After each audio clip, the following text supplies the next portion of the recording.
मैं इस लाइटर को पानी में डालने वाला हूँ। ज़िंदगी का बहुत बड़ा सबक आज हम लोग सीखेंगे। मेरे पास एक्चुअली 2 लाइटर हैं। ये दोनों दोस्त भी हो सकते हैं, दोनों भाई भी हो सकते हैं। दोनों अपनी ज़िंदगी में खुश हैं, दोनों की ज़िंदगी रोशन है। लेकिन बीच में क्या होता है, एक दोस्त या एक भाई डूब जाता है। वो कर्जे में डूब जाता है, किसी बीमारी में डूब जाता है, या फिर ज़िंदगी में कोई ऐसी परेशानी होती है जिसकी वजह से वो ज़िंदगी में बहुत पीछे चला जाता है और उसकी ज़िंदगी से उजाला चला जाता है। अब वो रोशन नहीं है।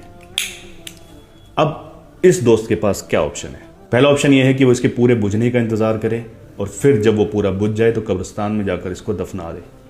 या फिर दूसरा ऑप्शन ये है कि वो अपनी रोशनी से उसको रोशनी दे दे।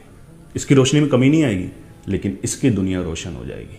मुर्दा लोगों को सहारा देकर कब्रिस्तान पहुंचाने में कितना सवाब और नेकियां मिलती हैं, तो सोचो जिंदा लोगों को सहारा देने में कितनी रोशनियां मिलेंगी। अब डिसाइड आपको करना है कि आपको कौन सा सहारा देना है, उसको कब्रिस्तान पहुंचाने का या फिर अपनी रोशनी से उसको थोड़ी सी रोशनी देने का। अगर समझ आए तो आगे ज़रूर पहुंचाना, और हाँ, बताना ज़रूर आप कौन सा सहारा देना पसंद करोगे।